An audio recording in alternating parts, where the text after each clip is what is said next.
après-midi, good afternoon. We have with us today Harold Treskunoff, right? Who is a writer, but he does many more things. So we're going to find out together about his involvement in the war, I would say, right, in Japan? Post VJ Day. Post VJ Day, you say? Okay, and but after talking to him, I found out that he does a lot of things that nobody knows about. So Harold, it's a pleasure to have you with us today. And I wanted to find out more than you want to disclose, but we'll disclose whatever you want to disclose. But tell me, what subject did you pick today to talk about? Thank you, Aline. Talk about the role of the United States and Great Britain in French-Vietnam relations between the two world wars and in the immediate post-VJ Day period. Okay, you told me also that you do speak French, right? Je parle français seulement un peu, mais j'aime la langue française. D'accord. Donc, mais vous préférez faire l'interview en anglais, c'est ça? S'il vous plaît, oui. Ok. Bon, alors, if you like, I will then ask you the question in English. So tell me, when you were in the war, were you part of a regular army? And well, I was in the army. Right. Yes, a soldier in the United States Army. Yeah. And how did you get involved to do more than that? I mean, more than what the regular soldier does? Well, I always have had an inquiring mind. Okay. And it so happens that amongst my various duties was being a newspaper editor in the Army. Okay. So you were a writer, kind of? I mean, for all the soldier, you had like a newsletter or something? Something like that. Something like that, okay. So when you were in Japan, you found out a lot of things that nobody knows about. So those are the things I want you to talk about. So well, it had nothing to do, it had more to do with my own inquiring mind, which started at the age of 12 when I was editor of my junior high school newspaper. Okay. So what did you do? What was your role in all these things? Thank you. Well, I learned a lot about what was happening in Vietnam during World War II, especially the relations between the Provisional Committee of the Democratic Republic of Vietnam, which was the coalition anti-Japanese and anti-Vichy underground of the... What's anti-Vichy? What's that? Well, during World War II, right. Technically, Vietnam was administered by Vichy France, by the Pétain people. Oh, really? Okay. But actually, the Japanese called the shots, so to speak, because they had invaded Vietnam a year or so prior to Pearl Harbor.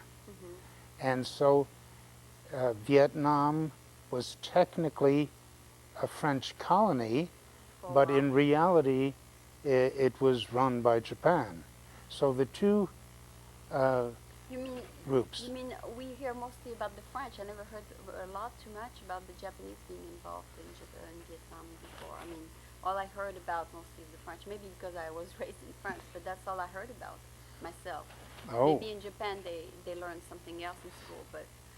As a matter of fact, the very first day that I was in Japan, that is, after having reached our camp in Japan, I was using one of the bath facilities there, and I noticed on the floor a Japanese-French dictionary published by the Japanese Army. I see, because they were both in Vietnam. That was my assumption, and I'm sure it was a correct one. I rarely meet a Japanese person that speaks French, though. I mean, I meet a lot of Vietnamese who speak French, though. I mean, it's... Well, may I tell you how I first met a Vietnamese student in Japan? Okay.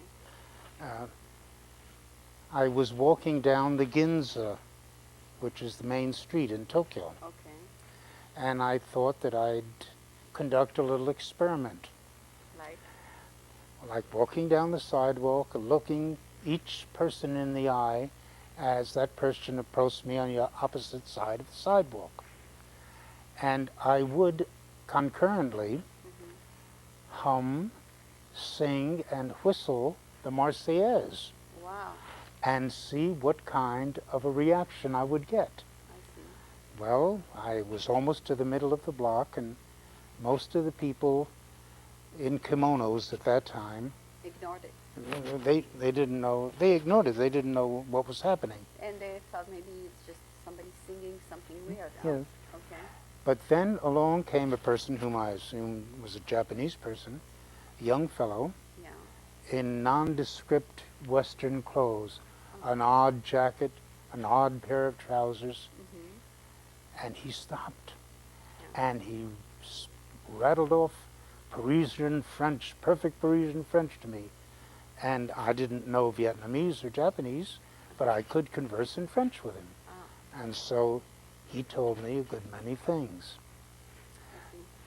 But were these things that you would later on put in the newspaper, or they were your personal knowledge that you were very careful not to disclose? Well, as a matter of fact, this student had kept up a clandestine correspondence with his friends in Vietnam proper while he was in Japan.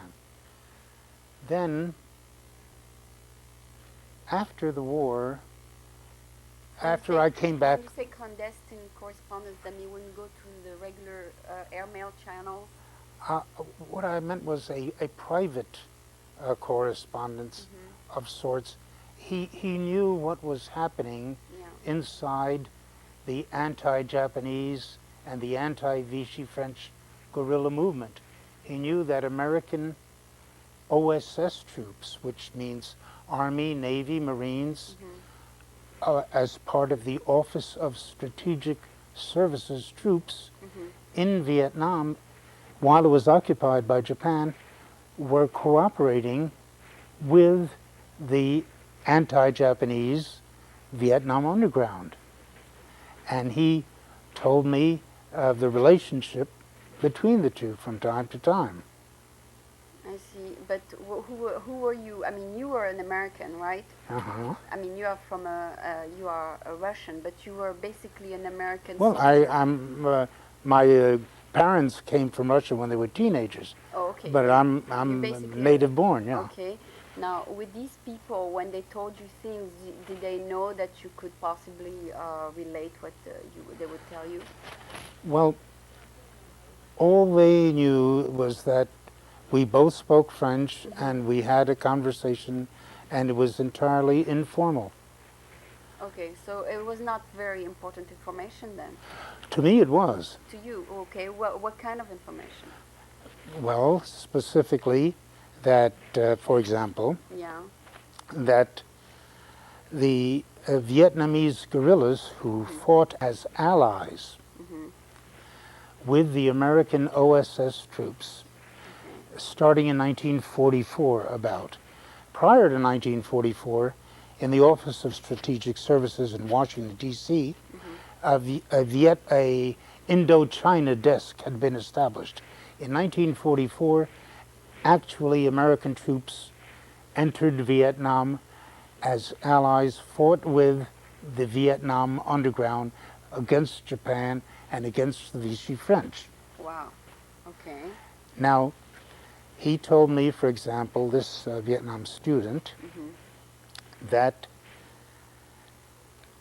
the Vietnam guerrillas had been told that they were not only fighting against Japan and against the Vichy French, but they were fighting for their own independence as a nation from France.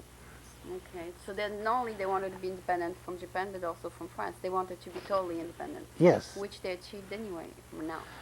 But the thing is that at what price? What had happened was this, and they were so told.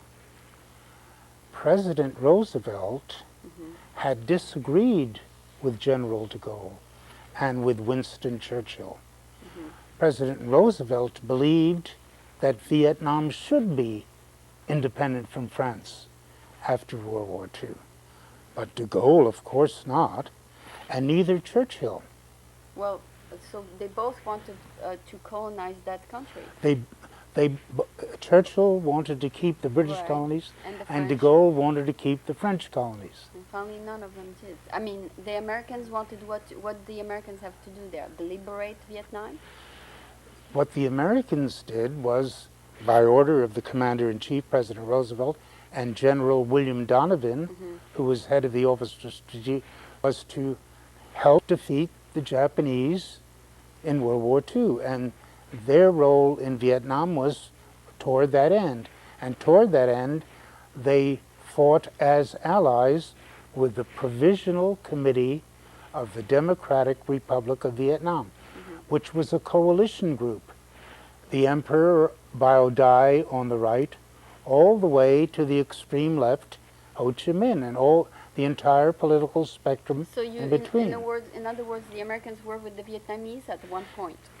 Yes, exactly, Okay. as allies. And at what point did the Americans go against the Vietnamese? When on August 15th, Right.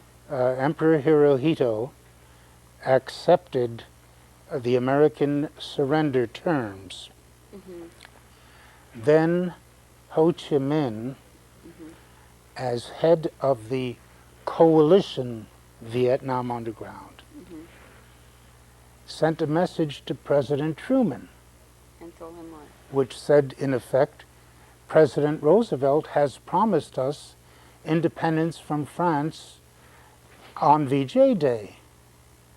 We ask you now to keep President Roosevelt's promise and recognize us as an independent nation, as simple as that. Okay. And President Truman never replied.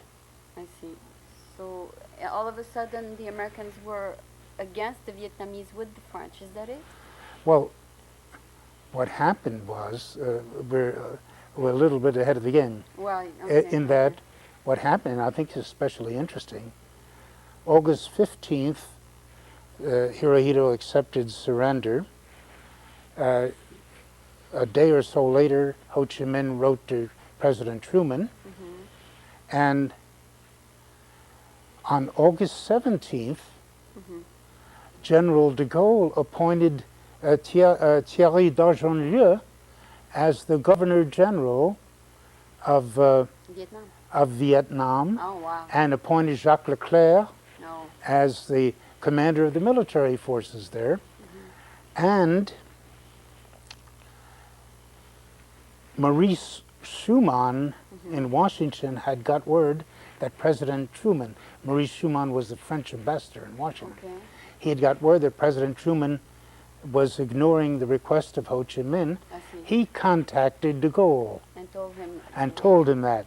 Then on the 17th of August is when de Gaulle appointed Thierry d'Argenlieu as Governor General of Indochina. So there was a big conflict there. And then General de Gaulle contacted Clement Attlee in Great Britain.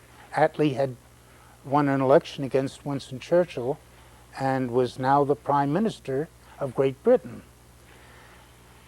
And de Gaulle asked Attlee, please get Louis Mountbatten in Singapore to drop British paratroopers over Vietnam and hold on to the country until I can get my French troops back in there to take charge. So yeah, they wanted to totally have control of Vietnam, right? The French. Right, and Mountbatten did that. Big cargo planes with British paratroopers dropped over Saigon and held it until a convoy, which de Gaulle had ordered to leave Le Havre, I see. of empty French merchant ships. They were carrying no cargo. Nothing. I see. And they were convoyed by French Navy ships.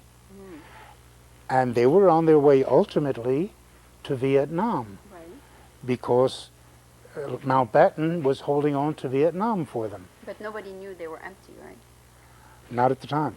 Do you know why they were? They stopped right here in San Francisco I see. at Fort Mason Oh.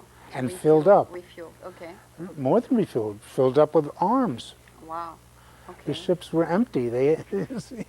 And so then they went to went to- Vietnam, Okay. and in a ceremony, Mountbatten turned over Vietnam back to France Wow. in downtown Saigon. I see. Now, at that point, Vietnam was occupied by the French, and Well, it had been still occupied by the French before that, Right, but by but the they- Vichy French. okay, But now it was officially occupied by the Free French. Okay, okay. So now, at that point, Vietnam is occupied by the French. At what point now the American wants it? Now, Ho Chi Minh still stated that the Americans were his best allies. Okay. And he said, I'm going to try and keep on convincing the Americans that they should recognize us as an independent nation. So he was counting on the American to get rid of the French, right? To at the very least, in his correspondence with Truman, Okay. at the very least, come out in favor of Vietnam independence, and perhaps declare a trusteeship by the United Nations or a trusteeship by the United States Okay. until the details of Vietnam independence could be worked out. All right. Now, what happened then was there was no free world press in Vietnam at this time. Okay. No reporter from the Free French newspapers, no reporter from British newspapers, American newspapers. All this was going on without press coverage. What I've So, I mentioned mean- to you till now. Right. So all the correspondence between those two, the president and the emperor, nobody knew about it. Not at that time, right. Okay. What happened was that there were 3 correspondents in China right over the border with North Vietnam. Now, one of them was Greta Palmer of Reader's Digest. The other was P.E.M. Chopra of All India Radio. And the third was Count Serge de Gainsbourg, Okay, I know him. Okay. who was the foreign editor, who at that time was a reporter, a correspondent in Japan and China for Agence France Presse. Okay. Now, they couldn't get in through regular channels. They had heard a rumor about what was going on, but this was around October, November now. They hitchhiked a ride on an American plane All right. to get into Vietnam. And they landed there and they wrote dispatch after dispatch, most of which never appeared in any newspaper, Wow. completely censored. Okay. So, at the beginning, when the Americans got involved with Vietnam, did they go against the French or who they go against first? How do you mean in the beginning? I mean, And at what point I do we d- speak? what I'm saying is when the Americans got in war with Vietnam, at what point was that? Oh, as allies, you mean with Vietnam? When did they become? When did we send our troops in 1944 Against the French. against the Vichy French? Right. Now, once you got rid of the French, you wanted to go against the Vietnamese, is that correct? And against the Japanese, against the Vichy French, against the Japanese. Well, what they did was they did not confirm Roosevelt's wish to recognize Vietnam as an independent nation. Yes, and then Vietnam decided to go to war yes, against you. I mean, against the Americans. Yes. That's how the conflict got because you didn't That's keep how your it started, promise? yes. Because you didn't keep your promise, then we're against you also. Yes, yes. Did at one point did the French and the Americans get together? No. Oh yes, I mean they got together. No, indeed, because Secretary of State Burns was at Potsdam. Mm-hmm. Then Secretary of State Marshall was more concerned with Europe. Mm-hmm. But then Dean Acheson became President Truman's third Secretary of State. Okay. And Dean Acheson came out against the Vietnam underground and against our former allies in Vietnam Wow. in very outspoken terms. Wow. So all So of a it was sudden your Dean best friend Acheson. became your best enemy? Yeah, in effect, yes. And that took place when? Well, that was during, prior to President Truman's election. He took President Roosevelt's place automatically as vice president. So it was approximately 1947, 48. Okay. And then at what point the French finally left and left only the Americans there? After Dien Bien Phu, Which was after Jean de Lettres de Tassigny lost at Dien Bien Phu, Jacques Leclerc lost, that was in the 50s. when? Right. So we left, but you were still there. Oh, we picked up the ball, Right. Exactly. like in a relay race. Right. So we gave up on it, but you wanted it now, right? I mean, in other words. And the thing is that nobody listened to the OSS people, to Colonel Archimedes Patty, P-A-T-T-I, who was in command of our OSS troops fighting with the Vietnam underground. Okay. Nobody listened to him. Nobody listened to General Donovan. As a matter of fact, President Truman said, "Oh, this OSS is no good. We've got to cancel it out." And so he closed the OSS down. I see. President Truman did. And he created a new type of intelligence agency called the CIA. I see. And okay, now that we talk about all this history, why don't you tell me a little bit about you? I mean, what did you do and all that? What did I do about it? Yeah, you told me you did a lot of things. First, may I tell you what Greta Palmer did? Remember one of those correspondents? I'll tell it very quickly. Okay. She came back to Washington, and she went to the State Department. She went to the Carlton Bar, where most of the State Department bureaucracy lived. And she tried to lobby the State Department to tell them about what had gone on in Vietnam, and the world didn't know about the censorship of the press trying to get the story out. Okay. Oh, she finally committed suicide. Greta Palmer did. Wow. Because she was so frustrated. Okay, now what I did afterward, in California Democratic politics, I would try and bring this up, and people like Alan Cranston and the California Democratic Council and Philip Burton, Yeah. when I'd get up and talk about this, they wouldn't know what I was talking about, supposedly. And they laughed me down. Oh, no. Actually, Senator Cranston was a member of the OSS Wow. at the time. Oh. Senator Alan Cranston of California was in the OSS when this OSS activity was going on in Vietnam. So he knew about it, and I had urged him to talk about it, but he never would. So anyway, when all is said and done, you're going to write a book about all this? I hope to, yes.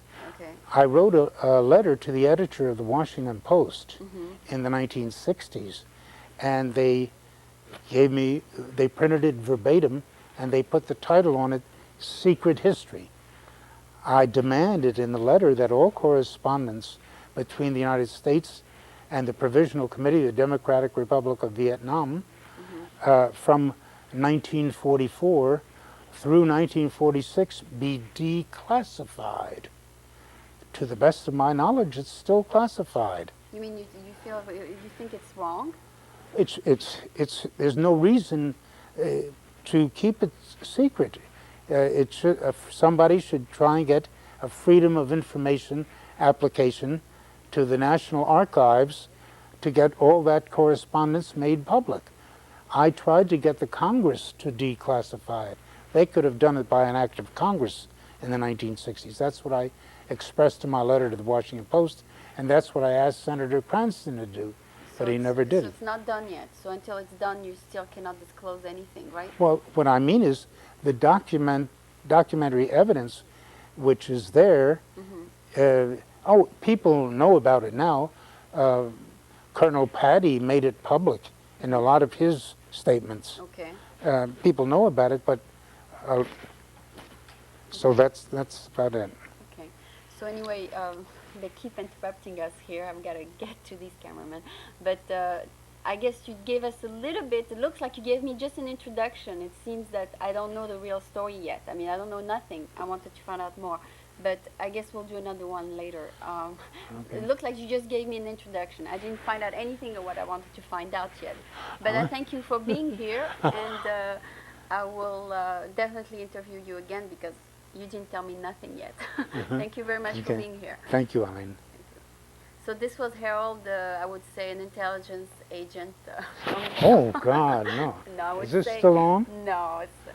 Okay, and I would say, I mean... You didn't put, well, you didn't state that on the air, did you? No, it's not on the air. It's Did- indirect. We'll cut that. It's not an intelligence agent. And here in San Francisco, that's okay, I'll edit it. And thank you for being here today. Thank you. Thank you. The intelligence agent scares me, please. No, don't worry about it. Because I'm not. I never was. Well, Just an I will inquiring cut, mind. Acquiring. Okay. Well, I will cut it out when I edit. No, sit. We didn't do the roll yet. Oh, okay.